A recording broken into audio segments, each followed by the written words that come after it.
Que el Señor me los bendiga grandemente. Les saluda el pastor Jonathan Navarrete. Reciban un cordial saludo y un fuerte abrazo a todos los hermanos en Cristo Jesús. Ya teníamos algunos días de no poder transmitir en la página de Pan de Vida. Recuerde que aquí vamos a aprender algunas cosas muy importantes. Hoy le traigo un tema bien interesante, la adoración en espíritu y en verdad. Uno de los textos mal interpretados en todas las escrituras, en todos los libros. Vamos a aprender qué significa adorar. Adorar, quiero con mucho respeto decirle que adorar no solamente es una, dos, tres alabanzas o ir al templo. Eso no significa adorar. Adorar va más allá de una pequeña liturgia de 2 horas.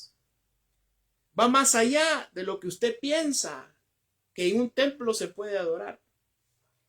Y yo le decía a los hermanos un día de estos que la palabra, los pastores nos hemos dedicado más a ver el texto teológicamente y no a darle una etimología de la palabra, no profundizar en la palabra.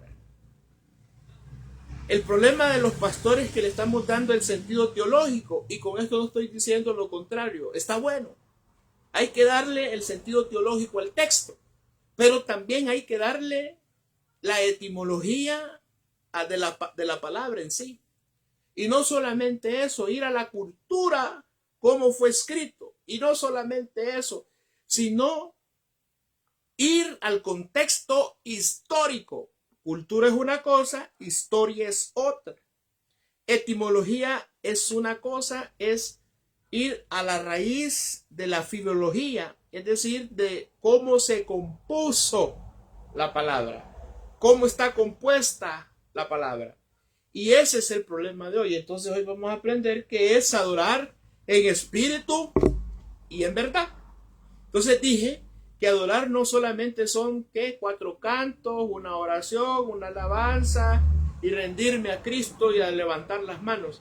Ese es, digamos, lo último que se hace en una palabra adorar. ¿De dónde viene adorar?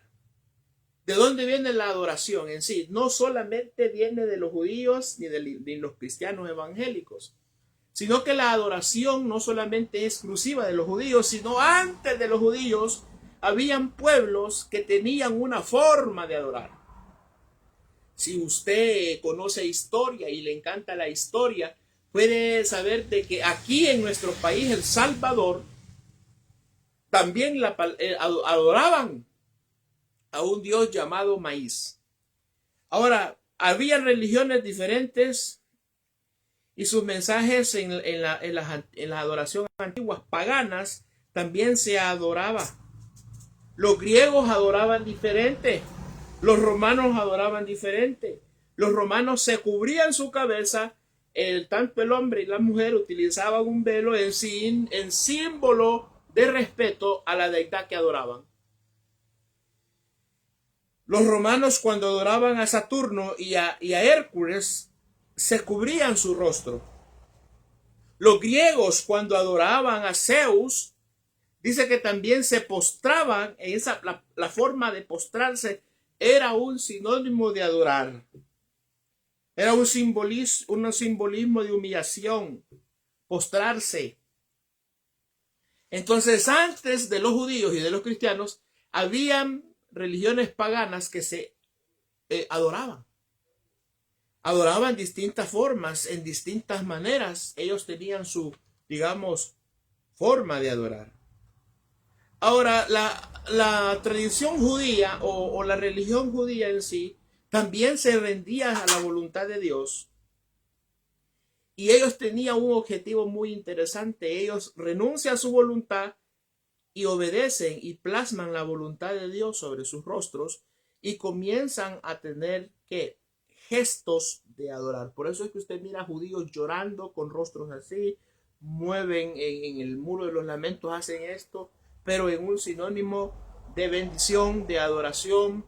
Hacen esto para adorar al Señor, recordando de la pelea que tuvo y Jacob con el ángel y quedó con el muslo, quedó afectado, eso hacen ellos.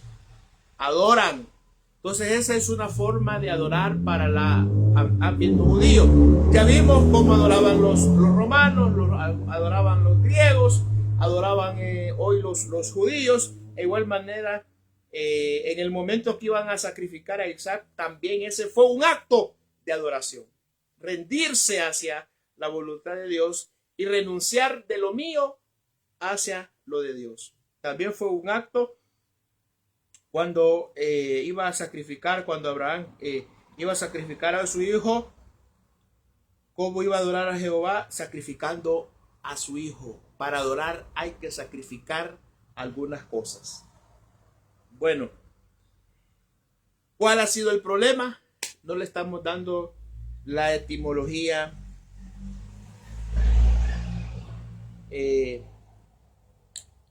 ¿cómo se llama? No le hemos dado la etimología a la frase en sí, adorar. Pero hoy quiero, basados en el capítulo 24, 23 y 24, perdón, capítulo 4, versículos 23 y 24 de Juan, quiero darles el contexto histórico, quiero darles el contexto cultural y quiero darle la etimología de la palabra. 3 cosas vamos a estudiar el día de hoy. Contexto cultural, contexto histórico y, por supuesto, la etimología de la palabra. Ahora, el sentido teológico no lo vamos a estudiar, pero sería bueno estudiarlo. Recuerde, Juan capítulo 4, versículo 23 y 24. Bueno, recuerde que en el contexto inmediato del pasaje estaba Jesús. Llega Jesús donde la samaritana y entra en un lugar y dice, la samaritana expresa y dice, Señor, voy a parafrasear el texto. Señor, le dice, si nosotros no nos llevamos entre judíos y samaritanos. Jesús iba con el objetivo de ganarse a esta señora. ¿Por qué? Voy a decirle algo muy interesante. Jesús es el promotor de romper paradigmas. Vuelvo y repito, Jesús es promotor de romper paradigmas. ¿Qué es un paradigma? Es algo que se ha estado haciendo por muchas décadas y nadie puede quitarlo. No es un dogma, un paradigma es algo bueno que se ha estado haciendo. El paradigma de los samaritanos, póngame cuidado, era adorar en las montañas. El paradigma de los judíos era adorar en el templo elaborado o construido por el rey Salomón y reformado por Herodes. Judíos y samaritanos. Viene Jesús en medio y dice, voy a romper paradigmas. Hermano, Dios es específico en romper paradigmas. Entonces viene y hace, y va y habla con esta señora de Samaria. Recuerde, contexto histórico. En el contexto histórico se dividen estas dos. Vamos a tener que recordarnos en la época de oro. La época de oro es historia. Recordemos que en la época de oro hubieron 3 reyes. El rey Saúl, el rey David y el rey Salomón. Con el hijo del rey Salomón se termina totalmente el reinado de la época de oro. Dice que este rey, el hijo de Salomón, escuchó, dice, a los jóvenes y no escuchó a los ancianos y fracasó. En ese momento el rey David había hecho un enorme trabajo para unir las 12 tribus y estaban unidos en la época de ellos. Pero se dividió en la llegada del hijo de Salomón. Se llega y a llegar este muchacho, bueno, se divide en 2 partes. Y le leo esto porque esto es historia. Los del norte fueron 2 y los del sur fueron 10. Entonces estaba el reino del sur, que es Judea, y el reino del norte, que es Israel, y allí en Israel estaba Samaria. y el reino del sur en Judea se quedó Jerusalén. Entonces esa división se partieron ellos y se dividieron. Entonces unos adoraban en Jerusalén, en Samaria, los samaritanos adoraban allí y los judíos en el templo. Ojo con lo que voy a decir, porque es bien importante el contexto histórico como cultural. El samaritano se sentía alegre, contento, gozoso, porque estaba adorando en la montaña, oiga bien, donde Dios dio la ley. En esta montaña se le conoce como el Sinaí geográficamente. Entonces ellos llegaban y adoraban ahí y decían, estamos bien, estamos contentos, alegres, porque aquí en esta montaña, en el Sinaí, Dios nos dio la ley. Gloria a Dios. ¿Ven? Los samaritanos. Entonces, digamos que esa montaña tenía un simbolismo, no le podemos llamar un amor, un dogma, un paradigma, que allí, como había dado la ley, los 10 mandamientos, el Señor, era algo precioso, era algo bonito. Entonces ellos adoraban en esa montaña llamada Sinaí. Entonces ellos decían, aquí es la propia adoración. Los judíos están mal, aquí es la verdadera adoración en esta montaña sinaica, porque esa montaña es legislativa, llamémosle así, porque ahí había otorgado Dios la ley a los judíos. Los judíos en la otra parte se sentían bien alegres, pollones, se sentían la mamá de Tarzan, Superman, el chero de Jonathan Navarrete. Bueno, se sentían bien, pues, porque ellos tenían el templo y decían que ahí en el templo también estaba el poder de Dios. Ojo, los dos tenían distintas adoraciones. Uno lo hacían ahí donde había esa montaña, era tan especial porque ahí había Dios, había derramado la ley. Y aquellos porque tenían el templo de Herodes. Wow, un templo muy precioso, muy bonito. Por eso que en el año 70 el emperador Tito Vespasiano va y es la primera profecía que se cumple cuando Jesús dice que no va a quedar piedra sobre piedra, porque ese templo estaba enchapeado, bañado de oro, las piedras era de oro. Entonces se sentían ellos bien, pero Jesús se queda en medio y dice, ni los judíos ni los samaritanos están adorando verdaderamente. ¿Podemos sacar una aplicación de eso, hermano? Quiero decirle, amado cristiano, amado pastor, amado maestro, amado amigo, amado familiar, estamos adorando verdaderamente a Dios. No es el lugar. Ellos estaban muy enfocados en esas dos cosas. Entonces, al partir esto, se quedó Samaria a un lado y los judíos quedaron en otro. Ahora, quiero hablarles para terminar acerca de la etimología de la palabra.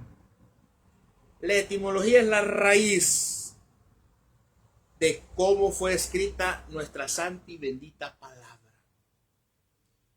Recuerde que nosotros somos salvadoreños y nuestra lengua o nuestro idioma es el español. Y ellos, la Biblia está escrito en varios idiomas y fueron traspuestos en varios idiomas. Entonces en el griego hay dos palabras que determinan la palabra adorar. La palabra que se encuentra para adorar en el griego es latreu, que quiere decir servir y adorar. Entonces, latreu es adorar en un lugar específico. Y de ahí se desglosa la palabra liturgia. Entonces, en la palabra liturgia incluye símbolos litúrgicos, himnos, alabanzas, oraciones, Biblia, el Salmo 91 en la espalda, todo eso. La liturgia tiene el objetivo de que usted pueda adorar con flores, tener una gran Biblia grande, una gran cruz, yo no sé. Eso podría ser en la liturgia. Pero cuando Jesús habla con esta mujer samaritana, no utiliza en la etimología de la palabra, no utiliza esta palabra latebeu, no la utiliza, porque Jesús no está hablando de esa palabra. Jesús va más allá y va a romper paradigmas, va a romper dogmas, va a romper cualquier cosa que se oponga a la adoración verdadera. Y aquí es cuando Jesús usa una palabra compuesta, y la palabra compuesta es proskuneo, proskuneo en griego. Esa es la que utiliza nuestro Señor Jesucristo. Y es una palabra compuesta. Vamos a ver la primera, que es pros, que quiere decir, póngame cuidado, significa intimidad, encuentro, en lugar, en el corazón. Ya no en un lugar específico, ya no en un templo, ya no en una montaña. Jesús está allá y está diciendo, utiliza esa palabra, está diciendo pros, intimidad o encuentro en el lugar, en el corazón.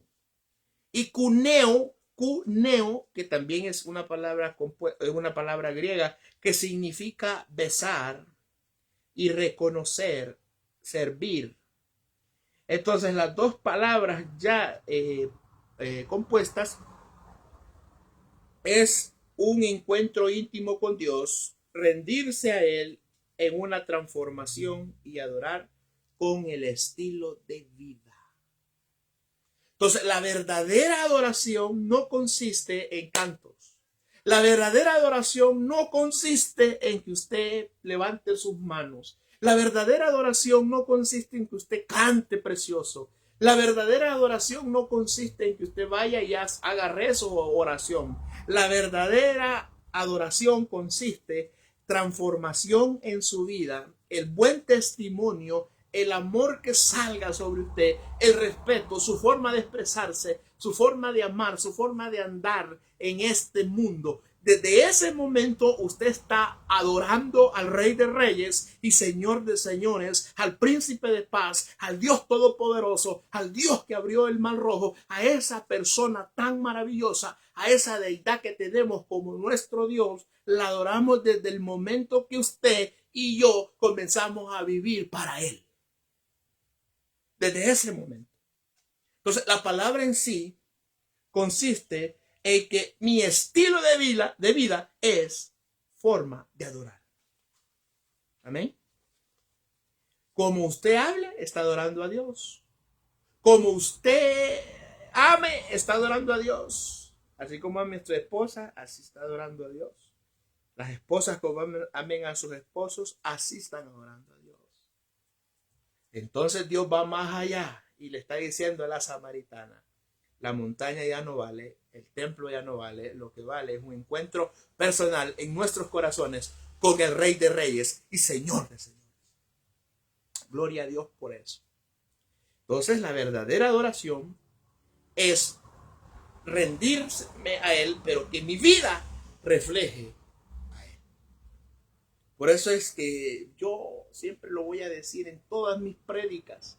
Yo no concibo una persona amargada. Hay un corito precioso pentecostal que dice, no puede estar triste un corazón que alaba a Cristo. No puede estar triste un corazón que alaba a Él. Yo debo de reflejar a Cristo a mi entorno. Yo debo de ser luz en mi entorno. Yo debo de llevar el gozo en mi entorno.